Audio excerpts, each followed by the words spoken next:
Hi. This week I thought I'd talk to you about something that one of my students said in an Instagram post. She said that her painting was wrong, and I thought this was interesting. It made me think throughout the week about how people think about their work as they're creating it. One of the things that I love about making art is that there is no right or wrong. It's just whatever you want it to be. And so for her to look at her painting and say it was wrong made me think, no, I don't think so. I don't think your painting's wrong. When I do my painting, I have got no idea where it's going to go. I don't know, I've got no idea what it's going to be like in the end. I have an idea about the process I'm going to use to get to an end point, but that's about as much as I know. And all it is a process of making decisions. Some decisions are more successful, some decisions aren't. And the unsuccessful decisions, or the decisions that are less successful, as far as I'm concerned, they're never wrong. They're just not quite as successful as others, perhaps. And there's a difference. When you're doing things like, I remember at school doing maths, and you were given an equation to figure out or some problem to solve, and you had to apply a formula. You know, we all remember this. And so you'd work through it, and at some stage along the way you might make a mistake and use the wrong number or come to a wrong figure and use that, which as you continue to keep using that number, you end up with a result that is wrong. So to correct that, you have to go back and find where it was that you got that wrong figure that influenced everything that you did afterwards, that gave you the wrong result. Now, in painting, we don't have to do that. In painting, if we make a decision that isn't quite so successful, or that is, perhaps we mix up a colour and it's not a good colour on the painting with the other colours that we've got. It is, you could call it a wrong colour. You don't then go back and paint white or just, gesso over the whole painting and remove everything you've done since you made that colour, or everything that has that colour around it or in it or on it or whatever. What you do is you work with that wrong colour. That wrong colour, or whatever it is that you've got on the painting that's not that decision that you made to put whatever it is that you've got in the painting that isn't working quite so well, that can help you make the decisions that lead to the right decision, the one that will be really successful and that might actually end up being on the surface of your painting at the end. So these, I'm not going to call them wrong decisions, less successful decisions contribute to the final outcome. They add. They become, even if they're just, in the end, just a bump on the surface, they contribute to the surface of the painting. They add texture, they add to the richness of the story and the evolution that the painting took on its journey to being what it is. And they also add to your learning.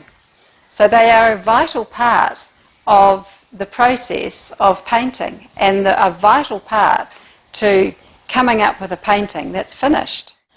When you understand that nothing you can do is wrong, it's so completely freeing. It means that every decision you make is going to be right. Some more successful than others, but every decision is okay, is right. And this just is, it just frees you up completely. And it means that you can look back over your paintings or over your work, you can look at your work and you can have absolutely no regrets. Because when I look at this painting, there's a whole lot of stuff underneath here that got painted over. I don't regret doing any of that stuff because it has helped to enrich the surface. When I run my hand over it, there's lumps and bumps that tell me of all those other decisions that I made, the process of building up this painting, and that adds to the painting. It It brings it life, it is a living thing that has evolved. And all those decisions, all those little unsuccessful decisions, or decisions that weren't quite so successful as others, they have been part of that whole journey. And this painting wouldn't look like it does now, which I'm quite happy with, if I hadn't have made all those other decisions as well. Imagine if you could live your life that way. Imagine if you could live your life feeling that everything you did was right, every decision you made was right, and that you would have absolutely no regrets about any decision that you had made. Wouldn't that be wonderful? Maybe we can't apply that to life, but we certainly can with our painting. We can have no regrets about any decisions we made that weren't perhaps quite right in the process of building up this painting. So this is how we should paint. Nothing you do is wrong, and everything is contributing to the final outcome, successful or not successful. Everything is leading you to finding what will work, so that nothing you do you're going to regret or feel bad about. Everything is contributing. Everything is positive.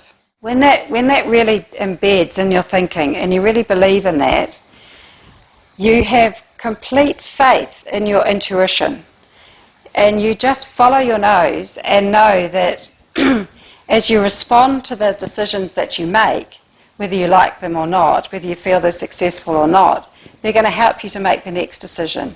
And each one of those decisions take you closer and closer to finding what really feels right for you, the sort of painting that you want to make that sort of comes from the soul.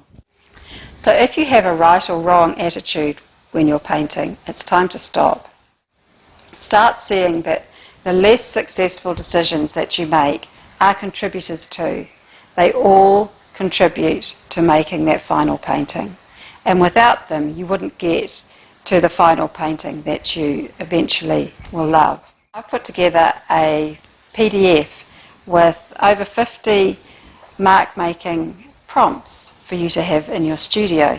It's free and you can download it, and when you are looking for ideas, you can just look to it and there will be something there that you can add to your painting.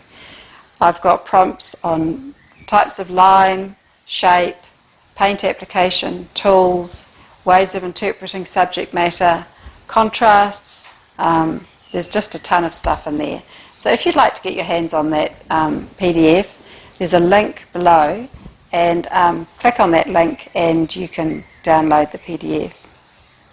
And I hope that'll be helpful to you.